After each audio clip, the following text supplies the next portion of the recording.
하나님의 말씀 요한복음 3장 16절과 17절에 있는 말씀을 보겠습니다. 하나님이 세상을 이처럼 사랑하사 독생자를 주셨으니 이는 그를 믿는 자마다 멸망하지 않고 영생을 얻게 하려 하심이라. 하나님이 그 아들을 세상에 보내신 것은 세상을 심판하려 하심이 아니요 그로 말미암아 세상이 구원을 받게 하려 하심이라.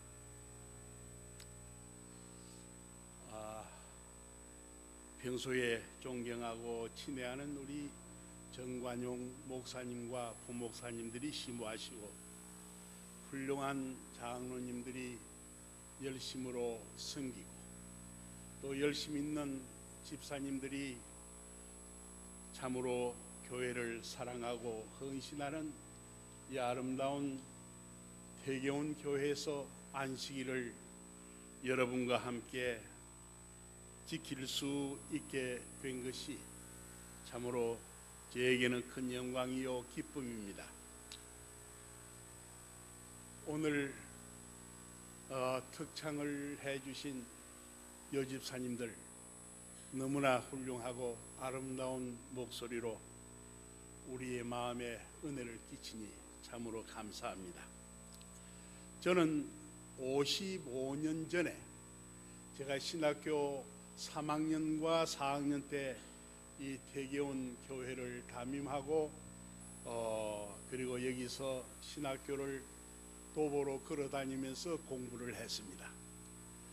태계원 교회 제가 신학교 다닐 때 2년 동안 섬겼던 이 교회가 얼마나 부흥되고 발전되었는가 하는 모습을 보고 싶었고 또 그때에 함께 주님을 섬겼던 성도들을 제가 세상 떠나기 전에 한번 만나보고 싶었습니다. 이렇게 하나님께서 길을 열어주셔서 이 안식일에 서로 친교하고 과거를 회상할 수 있는 아름다운 추억의 시간을 인하여 감사를 드립니다. 저는 지금부터 64년 전 1954년에 친구의 인도를 받아 주의 부르심을 깨닫고 이 교회에 들어오게 되었습니다. 제가 신앙생활을 시작하고 난 다음에 저는 부모님으로부터 많은 핍박을 받게 되었습니다. 저희 아버지는 제가 판검사가 되어서 집안을 빛내주기를 그처럼 바라고 희망을 했는데 제가 교회에 열심히 나가고 공부보다 또 이렇게 신앙의 길에 들었으니까 유교 사상이 아주 물들었던 우리의 부모님과 친척들은 참 저의 신앙을 극구 반대했습니다. 어떻게 하든지 결사 반대 저의 신앙을 빼앗고자 했습니다. 저는 결국 신앙을 계속 지켜나가니까 어느 날 저의 아버지께서 저를 불러서 제 옷을 벗기고 예수가 밥을 주든지 예수가 옷을 주든지 이제 너는 이 집에서 나가거라. 나를 아버지라고 부르지 말라. 나는 너를 자식으로 여기지 않겠다. 제가 출생한 이후에 사랑하는 아버지로부터 이런 말을 들을 때 너무나 서럽고 너무나 힘들고 정말 앞이 캄캄했습니다. 우리가 요한복음 6장에 있는 말씀을 보면 예수님께서 모인 백성들에게 하신 말씀을 우리가 볼 수 있는데 너희는 썩을 양식을 위하여 일하지 말고 영생하는 양식을 위하여 일하라. 나는 하늘에서 내려온 떡이라고 이렇게 말씀하셨을 때 많은 무리들이 예수님을 떠나갔습니다. 예수님께서 결코 그들의 어떤 호기심을 만족시켜 주거나 또 그들이 원하는 왕이 되기를 거절할 때 예수님에게 그들의 희망을, 세속적인 희망을 걸 수가 없었기 때문입니다. 예수님은 자기를 떠나는 무리를 보시고 사랑하는 제자들을 향하여 너희들도 나를 떠나려느냐 이렇게 질문을 했습니다. 그때 베드로가 나서서 예수님에게 신앙 고백하기를, 주님, 우리는 주님의 영생의 말씀을 떠나서 우리가 네게로 가오리까? 주님은 하나님의 거룩하신 자인 줄 우리가 믿고 따랐습니다. 이렇게 대답을 했습니다. 예수님께서 매우 기뻐하시고 그들의 신앙을 아주 귀하게 여기셨습니다. 저는 이제 너는 나를 아버지라 부르지 말라 그렇게 말씀하셨을 때 저는 시편 27편 10절이 기억이 났습니다. 내 부모는 나를 버렸으나 여호와는 나를 영접하시리이다. 저는 이 성경 말씀이 기억이 나서 집에서 쫓겨나오면서 하늘을 향하여 기도를 드렸습니다. 거룩하신 하나님, 이제 저의 육신의 아버지도 되셔야겠습니다. 저의 장래와 모든 것을 다 하나님께 맡깁니다. 하늘 아버지께서 저를 인도해 주십시오. 저의 모든 것을 다 책임져 주십시오. 저는 주님을 믿고 따르겠습니다 하고 했습니다. 이러한 저의 신앙생애의 고난 중에서도 저를 붙들어준 말씀이 제가 교회에서 배운 요한복음 3장 16절입니다. 지금도 이 요한복음 3장 16절이 저의 신앙의 중심이고, 그리고 제가 요한복음 3장 16절을 생각할 때마다 저는 믿음의 새 힘을 얻기도 합니다. 요한복음 3장 16절은 누구에게나 아주 익숙한 성경 말씀입니다. 그런데 이 요한복음 3장 16절은 성경 전체를 합한 놀라운 진리가 이 성경 요한복음 3장 16절에 담겨져 있습니다. 이 요한복음 3장 16절을 잘 이해하고 진실로 마음에 새기고 믿는 사람은 그 사람은 진정한 그리스도인이라고 우리가 말할 수가 있을 것입니다. 어린아이가 말을 배우기 시작할 때 믿음의 부모는 이 요한복음 3장 16절을 암송하게 합니다. 그래서 어렸을 때부터 요람으로부터 이제 이 요한복음 3장 16절의 은혜의 말씀을 마음에 새기고 이 험한 세상을 믿음으로 살아가도록 부모는 그 자녀들에게 바라는 것입니다. 아이가 말을 시작할 때뿐만 아니라 교회에서 어린이들에게 이 요한복음 3장 16절에 그 말씀을 노래로 가르치기도 합니다. 우리 다 같이 혹 어렸을 때나 또 우리가 교회에서 배운 요한복음 3장 16절의 노래를 어디 한번 우리 불러봅시다. 하나님이 세상을 이처럼 사랑하사 독생자를 주셨으니 누구도 누구든지 저를 믿으면 멸망하지 않고 영생을 얻으리라. 영생을 얻으리로다. 우리는 이 요한복음 3장 16절에 담겨져 있는 이 의미가 너무나 큰 것을 깨닫습니다. 우리가 삶이 힘들고 믿음의 확신이 희미하게 될 때, 그때에 우리의 힘이 되는 성경 구절이 바로 이 요한복음 3장 16절입니다.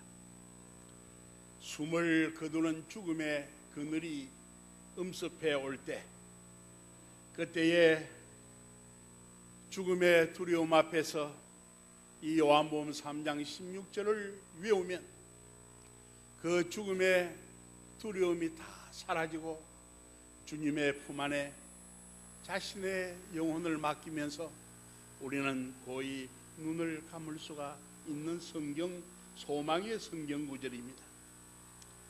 성경 전체를 통해서 한 절로 이 귀한 하나님의 말씀을 요약한다고 하면은 이 방대한 진리가, 성경의 진리가 함축되어 있는 말씀이 바로 요한복음 3장 16절입니다.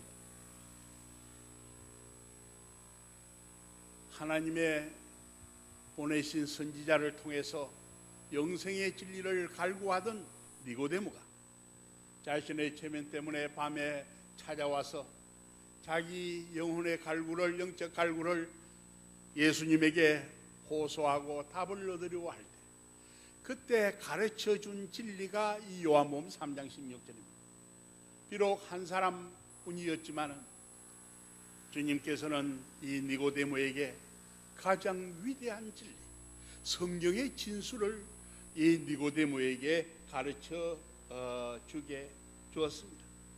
그래서 예수님의 그 십자가의 죽음 이후에 이 니고데모는 요한복음 3장 16절의 가르침을 그 마음에 새기고 나중에 자기의 남은 생애를 교회를 위하여 헌신하고 희생하였습니다. 죄인을 구원하는 복음, 이 복음의 핵심이요 진수인 영생의 진리가 이 요한복음 3장 16절입니다. 4000년의 기나긴 세월을 통해서 하나님 앞에 제시된 상징으로 제시된 제사제도의 그 희생양의 본체가 되는 그리스도의 구속을 나타내는 성경절이 요한복음 3장 16절입니다. 각 시대를 통하여 하나님께서는 구원자의 메시아의 기별을 보내주셨는데, 이 각 시대를 통해서 선지자를 통하여 전해준 하나님의 그 거룩한 진리의 실체가 이 요한복음 3장 16절입니다. 그러므로 요한복음 3장 16절을 이해하고 믿는 사람은 진정한 그리스도인이요 참된 소망을 소유한 사람이지만은, 만일 요한복음 3장 16절을 경시하거나 이 요한복음 3장 16절의 의미를 모른다고 하면은 그 사람은 아무리 오래도록 교회 생활을 할지라도 진정한 그리스도인이라고 말할 수가 없을 것입니다. 이제 이 요한복음 3장 16절의 의미를 알기 위해서 우리가 내용면으로 분해하고 그리고 이 의미를 살펴보도록 하겠습니다. 내용면으로 구분을 하면 네 부분으로 나눌 수 있습니다. 첫째 부분은 하나님이 신앙의 대상이 되는 하나님, 그리고 둘째는 세상을 이처럼 사랑하사 독생자를 주셨으니 하는 하나님의 사랑입니다. 하나님의 사랑이 무엇이며, 하나님의 사랑은 어떤 것이며, 하나님의 사랑은 어떻게 나타내고 우리를 얼마나 사랑하시는지, 바로 이 둘째 구분으로 우리가 살펴볼 수가 있겠습니다. 셋째 부분은 누구든지 저를 믿으면 예수 그리스도에 대한 신앙입니다. 예수님을 믿는 신앙이 무엇이냐? 우리가 누구든지 저를 믿으면 하는 그 말씀에서 신앙이 무엇이라고 하는 것을 우리가 살펴볼 수 있겠습니다. 넷째 그 부분으로 멸망하지 않고 영생을 얻으리라. 그리스도를 믿는 믿음, 우리가 그리스도를 믿는 이 신앙생활의 결과가 뭐냐? 그것은 우리에게 하나님께서 주시는 영생이라고 우리에게 가르쳐 주는 것입니다. 여기에 첫째 부분으로 하나님이 그랬어요. 하나님이 어떤 분이냐? 하나님의 이름이 무엇이냐? 우리는 성경 가운데서 하나님의 신분을 알기 위해서 그분의 명칭을, 이름을 우리가 살펴보면 모세가 광야에서 그가 떨기나무에 불 붙는 모습을 보고 가까이 갔을 때 하나님께서는 자기의 임재를 나타내시고 내가 선 곳에서 신을 벗으라고 말씀하시면서 모세에게 새로운 사명을 주셨습니다. 그것은 내 백성 이스라엘이 애굽에서 노예 생활을 하고 고통과 괴로움을 당하고 있는데 내가 아브람과의 언약을 기억한다. 내가 너를 보내니 가서 그 백성들을, 내 백성들을 그 종살이 하는 데서 이끌어내어 이제 젖과 꿀이 흐르는 가나안 땅으로 인도하라고 하는 사명을 주십니다. 그때 모세는 말합니다.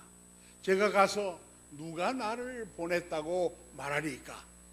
그때 하나님은 야훼, I am that I am, 나는 스스로 있는 자라, 야훼라고 하는 이름을 주시고 가르쳐 주시고 야훼가 나를 보냈다 이렇게 말하라고 했습니다. 하나님께서는 그 이름에서 스스로 계신 분이라고 우리에게 가르쳐 줍니다. 사람의 어떤 노력에 의해서나 사람이 만들어낸 어떤 작품이나 어떤 사람에 의존해서 만들어진 그러한 신이 아니라 하나님께서 모든 것을 창조하시고 모든 것의 다스 아인의 그 근본이 되시는 하나님이심을 우리에게 가르쳐 주시는 것입니다. 그리고 우리는 성경 가운데서 엘로힘이라고 하는 하나님의 이름을 봅니다. 엘로힘, 전능하신 분, 능력이 많으신 분이라고 하는 것입니다. 우리는 우리가 섬기는 신앙의 대상이 되는 하나님이 능력이 많으신 분, 전능하신 분임을 우리는 믿어야만 합니다. 우리가 기도할 때 응답해 주면 다행이고 그렇지 않으면 할 수 없지 않은 그런 신앙의 대상을 믿는 신앙이 아니라 우리의 하나님은 모든 것을 다 하실 수 있으며 전능하신 분이라고 하는 엘로힘의 그 하나님을 우리가 믿어야만 합니다. 성경 가운데 또 우리가 섬기는 하나님의 이름이 있는데 대명사로, 이것은 하나님의 이름이 너무나 존귀하고 거룩하기 때문에 대명사로 아도나이, 주님이라고 하는 그러한 말을 사용하는 것을 보게 됩니다. 이 주님이라고 하는 말은 수번은 우리의 통치자라. 우리가 하나님을 주님이라고 부를 때 나의 생각과 나의 계획을 앞세우는 것이 아니고 나에 의해서 하나님을 섬기는 것이 아니라 하나님께 내 모든 것을 다 굴복하고 내 생각과 계획을 다 주님 앞에 내어놓고 주님이 인도하시는 대로 순종하겠다고 하는 그러한 나의 통치자로 하나님을 믿는 것이 바로 주님이라고 하는 말의 의미인 것입니다. 우리는 성경의 하나님과 다른 종교의 신들의 차이점을 보게 됩니다. 신관이 잘못되면 진정한 신앙을 가질 수 없습니다. 신관이 바로 되어야 그 사람의 신앙이 올바르게 될 수가 있는 것입니다. 고린도전서 8장 5절로 6절에 이렇게 기록되었습니다. 비록 하늘에나 땅에나 신이라 칭하는 자가 있어 많은 신과 많은 주가 있으나 그러나 우리에게는 한 하나님 곧 아버지가 계시니 만물이 그에게서 났고 우리도 그를 위하여 또한 한 주 예수 그리스도께서 계시니 만물이 그로 말미암고 우리도 그로 말미암았느니라.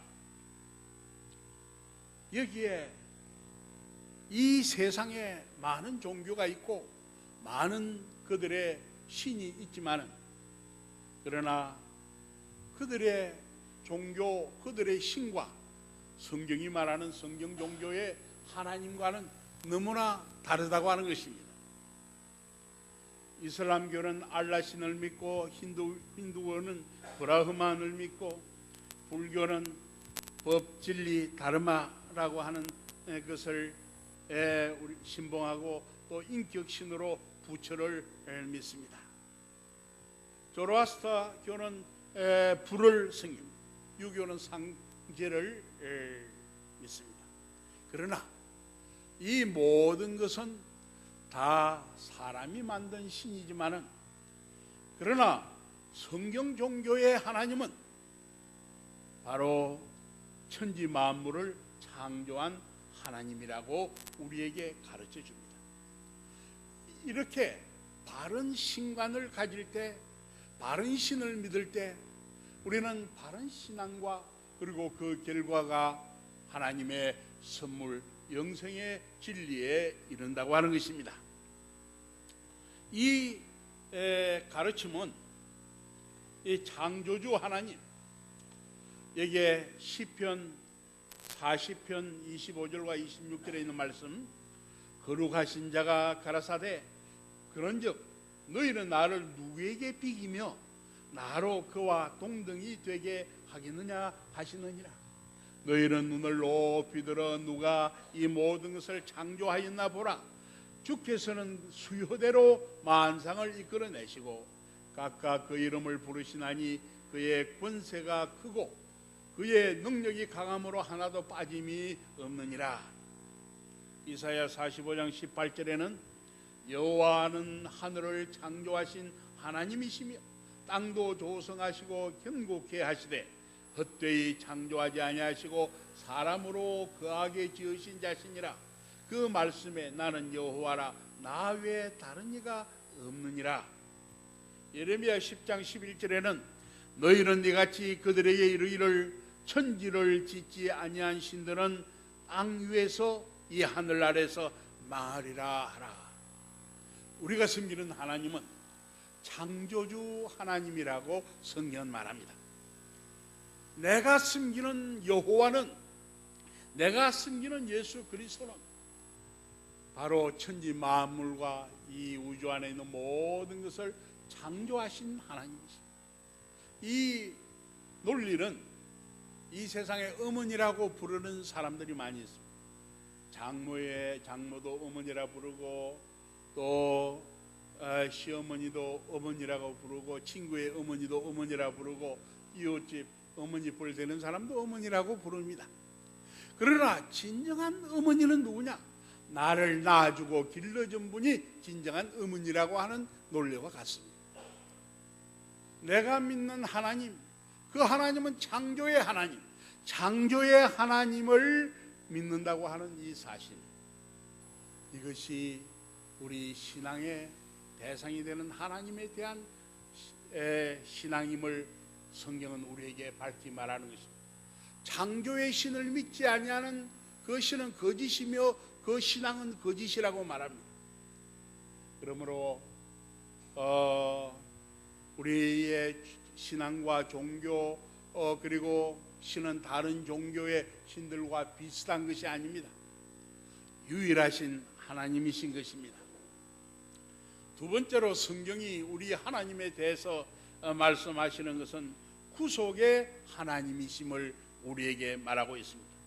이 창조의 하나님과 구속의 하나님, 여기에 대한 신앙은 성경에 아주 양대 깊은 진리요, 또 우리가 믿는 신앙의 핵심이 되는 것입니다. 성경은 이렇게 말합니다. 마태복음 20장 28절에 인자가 온 것은 섬김을 받으려 함이 아니라 도리어 섬기려 하고 자기 목숨을 많은 사람의 대성물로 주려 함이니라. 로마서 3장 24절에 있는 말씀, 그리스도 예수 안에 있는 구속으로 말미암아 하나님의 은혜로 값없이 의롭다 하심을 얻은 자 되었느니라. 에베소 1장 7절, 우리가 그리스도 안에서 그의 은혜의 풍성함을 따라 그의 피로 말미암아 구속 곧 죄 사함을 받았으니. 이 성경의 종교와 다른 종교를 우리가 비교해 볼 때, 다른 종교는 구속이라고 하는 그 진리가 없습니다. 구속에 대한 그 신앙이 없어요. 행함으로 말미암아 의롭게 되는 도덕적인 면은 있지만은, 그러나 인간이 타락하고 자기 힘으로 의롭게 살 수도 없고 결국은 범죄로 말미암아 영원히 죽게 되고 심판받아야 될 이 불쌍한 타락한 인간을 그 대신 하나님이, 그들이 섬기는 신이 대신 값을 지불하고 죄를 사해 주시며 그 죄에서 건져내시고, 그리고 죄와 상관이 없는 세계로 인도해 주신다는 이 구속의 진리는 성경 외에는 없어요. 여러분, 우리가 정말 이 성경 종교를 믿고 이 진리를 따라 신앙생활을 한다는 것이 얼마나 감사하고 얼마나 기쁘고, 우리의 신앙이 참 신앙임을 우리가 깨닫게 될 때 우리가 이러한 놀라운 진리 가운데로 인도함을 받은, 그리고 하나님을 참 신이신 창조주 하나님과 우리를 끝까지 사랑하시는, 우리의 죄값을 대신 지불해 주신 그 희생하시는 구속의 사랑을 우리가 믿고 섬긴다고 하는 것이 얼마나 행복한 사람들이 아닙니까? 여기에 성경은 이와 같이 하나님을 우리에게 말씀할 때 창조주 하나님, 구속의 하나님, 이것은 참으로 특이한 진리인 것입니다. 이 진리를 우리가 가슴에 새기고 한평생 여호와 하나님, 나의 창조주요, 그리고 구속의 하나님을 더욱더 깨달아야 되겠습니다. 우리는 이 안식일이 바로 창조주요 구속주이신 여호와 하나님을 우리로 하여금 믿도록 하고, 그는 신앙을 강하게 하고, 그리고 우리가 이 진리를 배우도록 하기 위하여 안식일 진리를 주시고 예배일로 정해 주시고 하나님의 음성을 듣도록 해 주신 것입니다. 이 요한복음 3장 16절의 두 번째 구번은 세상을 이처럼 사랑하사 독생자를 주셨으니, 하나님의 사랑을 말하고 있습니다. 여기에 사랑하사 에가페센, 이게 사랑 아가페라고 하는 말을 사용했습니다. 이 아가페라고 하는 이 용어는 인간에 대한 두드러진 하나님의 속성이며, 그리고 정부의 통치 원칙이요, 또 사랑이라고 하는 말 가운데 가장 고귀한 말이 바로 아가페, 하나님의 사랑인 것입니다. 하나님께서는 우리를 이처럼 고귀한 사랑으로, 이 세상에 어떠한 사랑의 말로도 표현할 수 없는 놀라운 하나님의 속성인, 그리고 통치의 원칙이 되는 하나님의 사랑을 우리에게 베풀어 주신다고 하는 것입니다. 여러분, 인간은 음식을 먹고 살아가는 동물이 아닙니다. 우리가 가난했을 때는 그렇게 하면 괜찮다고 생각을 하고 행복하다고 생각을 한 때가 있었습니다. 그러나 인간은 먹고 살아가는, 음식을 먹고 살아가는 동물이 아닙니다. 사랑으로 살아가는 영적 존재인 것입니다. 우리가 인간이 사는 이 땅, 이 사회를 살펴볼 때 사방에서 신음과 고통의 소리가 들립니다. 시골의 농가에서도, 도시의 아파트에서도, 어린이의 눈에서도 눈물이, 청소년의 입에서도 한숨이, 장년의 눈에서도 피눈물이, 늙은 노인의 얼굴에도 절망의 어두운 그늘이 덮여 있습니다. 인간이 사는 모든 곳에서 탄식의 소리가 터져 나옵니다. 가정에서도, 사회에서도, 재계도, 정치계, 모든 분야에서 불만과 고통과 해결할 수 없는 난제가 쏟아져 나옵니다.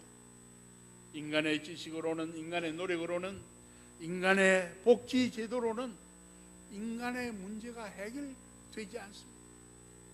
우리는 새로운 세기를 맞이했을 때 이제는 놀라운 변화와 행복의 시대가 올 것처럼 사회학자와 미래학자들과 그리고 많은 사람이 그렇게 믿었습니다.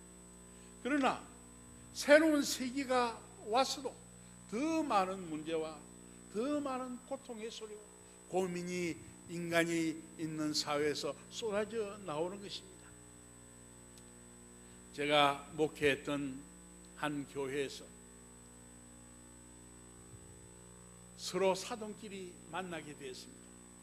그래서 찾아온 그 사돈을 이 사돈이 지금 여름철에 대접을 하게 됐어요. 여름철이라 상치삼을 이제 두 분이 싸 잡수시는데 얼마 조금 지나고 한참 열심히 먹는데 그 된장에서 하얀 물체가 올라오는 겁니다. 아이, 깜짝 놀란 이 손님을 맞이한 이 사돈이 숟가락으로 날쌔게 꾹 눌렀어요. 이제는 안 올라오겠지 했는데 얼마 뒤에 또 꾸물꾸물 하더니 또 올라오는 것입니다. 야, 이 체면이 말이 아니구나. 그래서 또 날쌔게 꾹 눌렀어요. 그런데도 또 올라오는 것입니다. 그래서 할 수 없이 이분은 그 하얀 물체와 된장과 함께 자기 상치삼에 놓고 맛있게 먹었다고 하는 이야기를 들었습니다. 여러분, 우리 인간은 인생의 모든 문제가 이렇게 나타날 때 꾹 눌러보려고 합니다. 여기도 눌러보고 여기도 해. 그러지만은 그러나 인간의 문제가 해결되지를 않아요. 우리가 왜 이러한 인생고에 시달리는가? 오늘날 왜 이러한 문제가 계속 나타나는가? 오늘날 이 시대는 4차 산업혁명의 시대라고 말합니다. 사물 인터넷과 그리고 또 AI 인공지능과 그리고 빅데이터를 종합해가지고 이제 농업이나 옛날 힘들게 농사 짓고 하는 그런 시대가 아니에요. 기계로, 드론으로 이제 모든 것을 다 자동으로 합니다. 저절로 하우스의 문이 열려지고 닫혀지고 온도 조절을 저절로 합니다. 모든 분야에서 다 달라졌어요. 그러나 아무리 기계 문명이 발달되어지고 산업이 발달된다 할지라도 인생의 근본 문제는 해결이 안 되는 것입니다. 저와 여러분의 그 깊은 심중에서 우러나오는 이 고독과 괴로움과 인생의 고통을 해결할 길이 없어요. 왜 이런 일이 일어나게 되는가? 사람들이 하나님의 사랑에서 떠나게 되었기 때문에 그렇습니다. 인생고의 해결책은 바로 하나님의 아가페의 사랑입니다. 하나님께서 이 고통하는 우리 인생들에게 해결책으로 제시한 것이 바로 요한복음 3장 16절이라는 말이에요. 하나님이 인생의 모든 문제를 해결하고 나의 죽음의 문제와 나의 질병의 문제와 참으로 두려워 떠는 우리의 문제를 해결하는 하나님께서 우리에게 주신 치유의 묘약으로 하나님의 이 아가페의 사랑을 우리에게 주셨습니다. 하나님의 사랑의 표현인 이 예수 그리스도를 우리가 진정으로 마음에 영접하고 믿게 되면 우리의 모든 인생의 고통과 괴로움과 많은 문제에서 우리가 해결함을 받을 수가 있습니다. 하나님의 사랑을 먹는 사람마다 고통이 사라지고 바르는 사람마다 행복해지고 하나님의 사랑을 바라보는 사람마다 문제가 해결되는 것입니다. 하나님의 아가페의 사랑은 인간의 줄이 다 삭아버리고 친구가 신의를 저버리고 어머니가 자식을 돌보지 않고 하늘과 땅이 다 떠나가도 결코 변하지 않는 불변의 사랑이 하나님의 아가페의 사랑입니다. 사랑은 어떤 역할을 합니까? 우리는 우리의 신분을 확실하게 만들어주는 것이 바로 하나님의 사랑입니다. 사랑입니다. 진정한 부부가 되게 하는 것이 뭐냐? 사랑입니다. 서로가 만나서 결혼 생활을 50년 60년 한다 할지라도 부부가 진정으로 사랑하지 아니하면 어떻게 그 부부를 진정한 부부라고 말할 수가 있겠습니까? 원수끼리 사는 거죠. 새벽에 아침에 일어나자마자 싸우기 시작하고 고개를 돌리고 한쪽에는 방에서 한쪽에는 저 다른 들판에서 원수가 따로 있는 게 아니에요. 진정한 사랑이 진정한 부부를 만들어줘요. 부모와 자식도 사랑이 없으면 그것은 남보다 더 못합니다. 진정으로 서로 부모가 자식을 사랑하고 자식이 부모를 공경하고 그 사랑의 연합이 있을 때 그때 부모와 자식이라고 말할 수가 있습니다. 형제도 마찬가지입니다. 형제끼리 사랑하지 아니하면 한 집에서 같이 한솥밥을 먹고 자라는 그 형제가 무슨 가치가 있습니까? 서로 사랑할 때 그때 진정한 형제가 되는 것입니다. 진정한 성도가 되는 것도 사랑입니다. 하나님을 진정으로 사랑하고 이웃을 내 몸같이 사랑하지 아니할 때 어떻게 그 사람이 예수를 믿는 성도라고 말할 수 있겠습니까?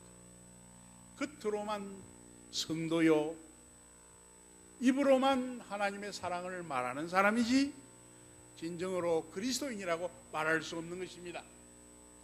그러므로 요한복음 3장 16절의 의미를 우리 가슴에 새기고 우리가 실천하고 하나님의 사랑에 강건되어 우리의 행동의 동기를 이룰 때 그때 우리는 하나님의 자녀라고 말할 수 있을 것입니다. 제가 목회할 때 여러 신자들의 병원에 입원한 환자들을 신방을 했습니다. 그때마다 그 돌보는 환자를 돌보는 가족들은 언제나 얼굴이 피곤해 있었고 얼굴이 어두웠고 그리고 힘들다고 이야기하고 참 그러한 병자가 있을 때 온 가족이 힘들어하는 것을 볼 수 있었어요. 그런데 어느 날 제가 기독교 방송을 보는 가운데 한 여인이 나타났는데 얼마나 얼굴이 환해 있고 행복한 모습인지 저는 이때까지 병원을 방문한 그 가족들 가운데 그런 얼굴을 본 일이 없어요. 앵커가 묻습니다. 그래 선생님은 남편 되시는 선생님은 언제 교통사고를 당했습니까? 10년 전에 교통사고를 당했습니다. 이렇게 식물인간이 된 지 10년이 되셨다는 말입니까? 예, 그렇습니다. 얼마나 힘드십니까? 어떻게 간호하십니까? 저는 아침에 9시에 나와서 하루 종일 남편 곁에 있다가 6시 되면 집으로 돌아가서 남은 가족들을 돌봐줍니다. 너무나 힘드시겠네요. 아니요, 저는 제 남편이 곁에 있기만 해줘도 행복합니다. 저는 그 부인의 말을 듣고 세상에 어떻게 이런 일이 있을 수 있을까? 그날 신방하면서 그 이유가 뭔지, 어떻게 이 여인이 그런 불행을 당하고 어려움을 당하고 있으면서도 그처럼 행복한 모습을 하고 있을까? 저는 이제 하루의 신방을 마치면서 제가 하루 동안 고민했던 그 결론이 사랑이라고 하는 것을 제가 결론을 내렸습니다.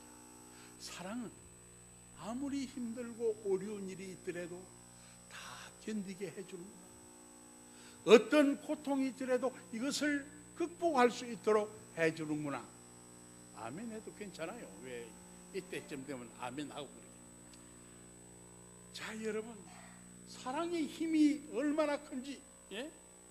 사랑이 내 가슴에, 내 가정에, 내 교회에 있으면 모두가 행복해지고 진정한 우리가 하나님의 자녀라고 일컬게 만들어 줄 것입니다. 제가 한 교회 심호할 때 어느 날 후배가 찾아왔어요. 찾아와서 목사님, 우리 교회에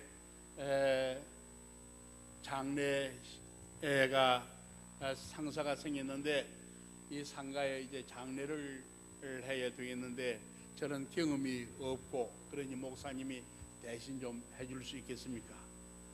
그 후배가 요청하는 것이므로 제가 그렇게 하겠다고 그랬어요.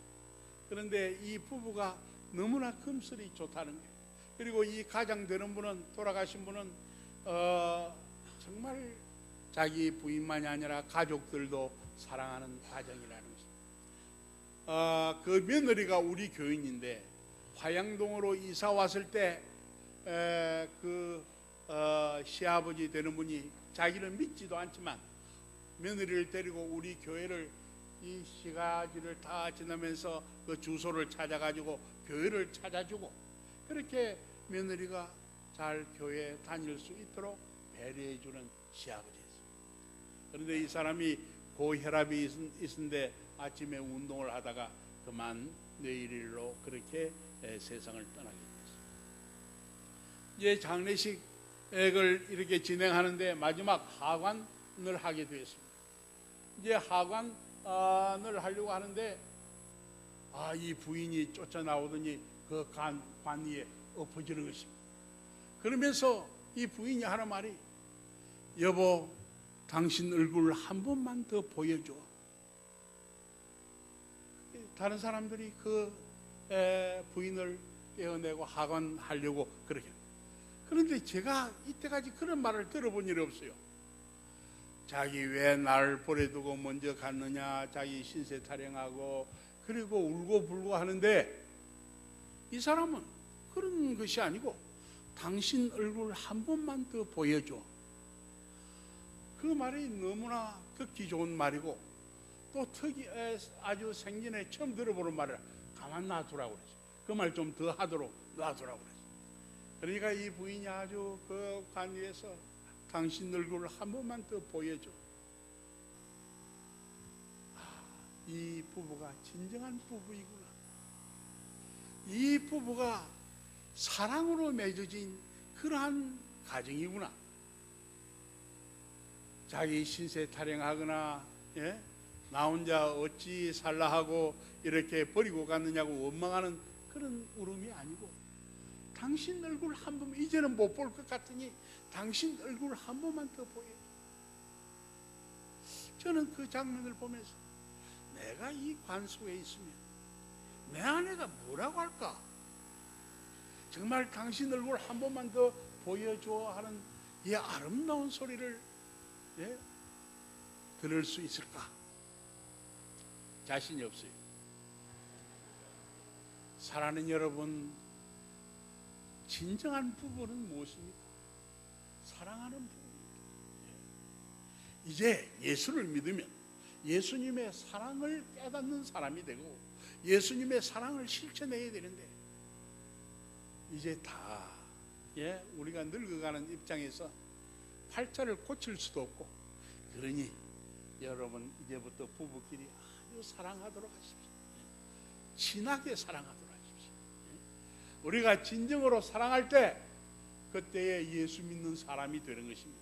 이 아가페의 사랑이 빠지면 우리는 아무것도 아니에요. 불신자보다 더 못합니다. 위선자가 되고 말아요. 사랑은 우리를 회복하게 만들어줍니다.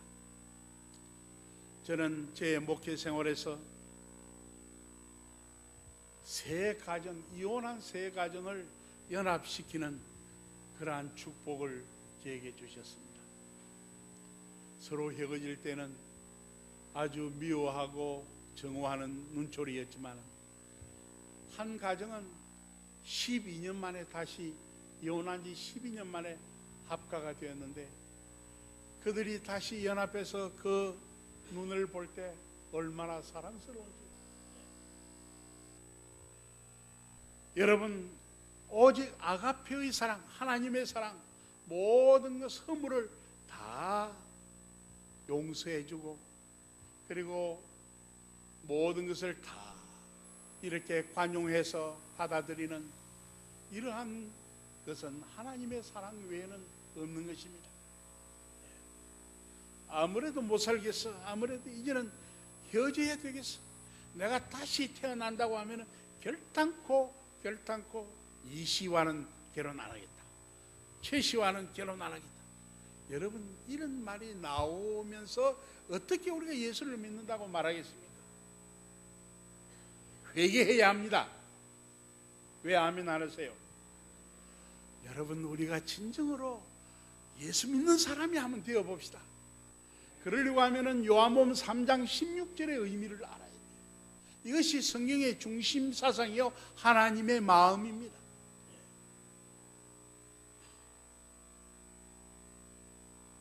제가 이제 여자분들은 나이가 들어갈수록 잔소리가 심해요. 하늘 같은 남편에게 뭐 이래라 저래라 뭐 가져오라 뭐 하라. 남편들은 그 잔소리 하는 걸 싫어합니다. 나이가 들수록 막을 수가 없어요. 저도 어느 날 이 버릇 이대로 놔두었다가는 안 되겠다. 내가 한번 혼을 좀 내줘야 되겠다. 연구 중에 있었는데 이 요한복음 3장 16절이 떠오르는 것입니다. 나는 얼마나 부족한데 주님은 나를 얼마나 사랑으로 용납해 주시고 용서해 주시고 사랑해 주시는가. 이 요한복음 3장 16절을 생각하니까 아내에게 어떻게 책망이라 뭐 할 말이 없어요. 그래서 입 다물고 그냥 있습니다. 우리는 성경에서 가장 아름다운 원념을 초월한 사랑의 장면 중 하나가 창세기 45장 3절로 14절입니다. 요셉은 그 형들에게 복수할 기회가 찾아왔습니다. 요셉은 애굽의 총리가 되고 요셉을 노예로 파는 이 형들이 곡식을 구하러 왔어요.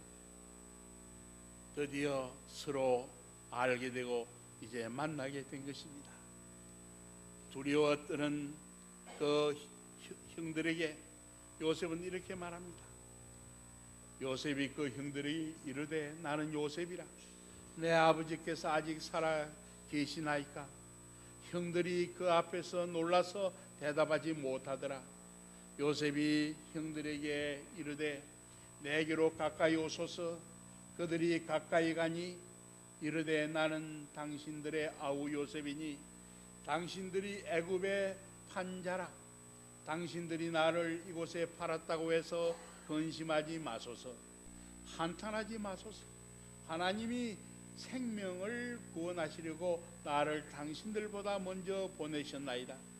이 땅에 2년 동안 흉년이 들었으나 아직 5년은 밭가리도 못하고 추수도 못할지라 하나님이 큰 구원으로 당신들의 생명을 보존하고 당신들의 후손을 세상에 두시려고 나를 당신들보다 먼저 보내셨나니, 그런즉 나를 이리로 보낸 이는 당신들이 아니요 하나님이시라.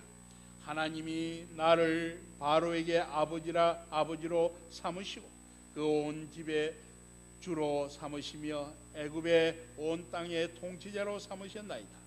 당신들은 속히 아버지께로 올라가서 아뢰기를, 아버지의 아들 요셉의 말에 하나님이 나를 애굽 전국의 주로 세우셨으니 지체 말고 내게로 내려오사 아버지의 아들들과 아버지의 손자들과 아버지의 양과 소와 모든 소유가 고센 땅에 머물며 나와 가깝게 하소서.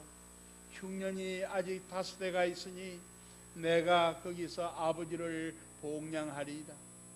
아버지와 아버지의 가족과 아버지께 속한 모든 사람에게 부족함이 없도록 하겠나이다 하더라고 전하소서. 당신들의 눈과 내 아우 베냐민의 눈이 오른바 당신들에게 이 말을 하는 것은 내 입이라. 당신들은 내가 애굽에서 누리는 영화와 당신들이 본 모든 것을 내 아버지께 아뢰고 속히 모시고 내려오소서. 이 요셉의 이야기를 러시아의 문호 톨스토이는 이 이야기를 아이들에게 자주 가르쳐요.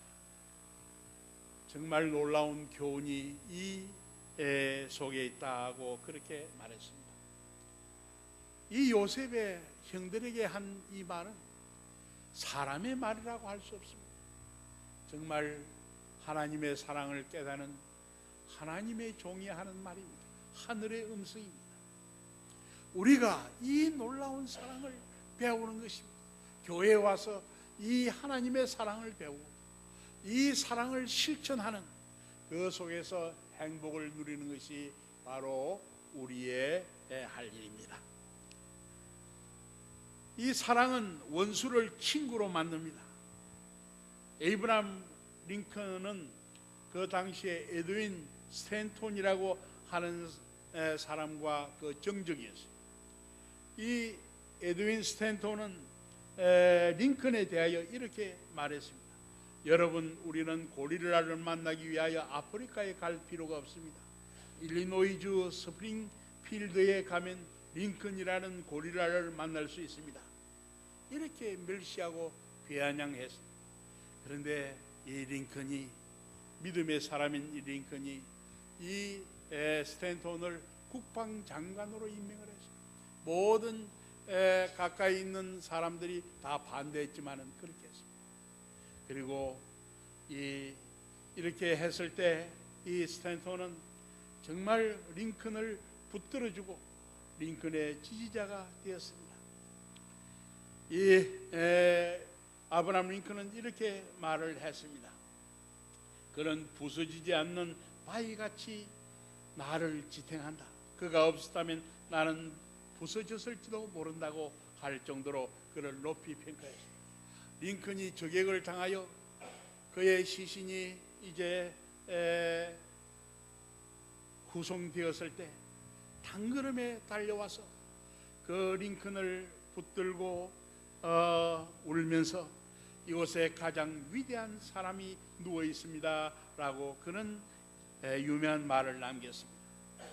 그리고 끌어안고 통곡을 했습니다. 사랑은 원념을 초월하고 원수를 친구로 만들고 그리고 다른 사람을 감동시킬 수 있는 것입니다. 우리가 이 지역사회에 영향을 끼치고 감동을 주고 그리고 우리 모두가 하나님을 믿는 이 신앙이 우리가 칭송을 받으려고 하면은 우리가 이 아가페의 사랑을 가슴에 지니고 이 사랑을 실천할 때 우리 가정이 행복하고 가족이 행복하고 교회가 행복하고 하나님께서 영혼을 우리에게 보내어 주실 것입니다. 우리가 이 놀라운 하나님의 사랑을 마음에 지니고 배우고 그리고 실천하도록 하십시다. 이제 내일 우리가 연속해서 말씀을 연구하도록 하고 오늘은 여기서 멈추겠습니다. 감사합니다.